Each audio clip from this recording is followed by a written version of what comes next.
যে করবেন এই কথাটা আপনারা একটু বললে আমরা তাকে আমাদের মধ্যে সভাপতি হিসাবে আমরা তাকে বরণ করে দেব।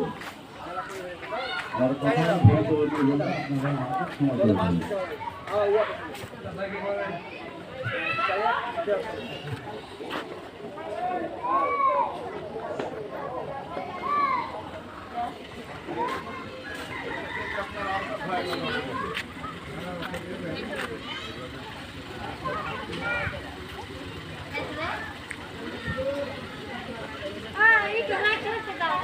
বাবা সাথে করো আপনাদের মধ্যে থেকে মতামত আমরা পাইছি।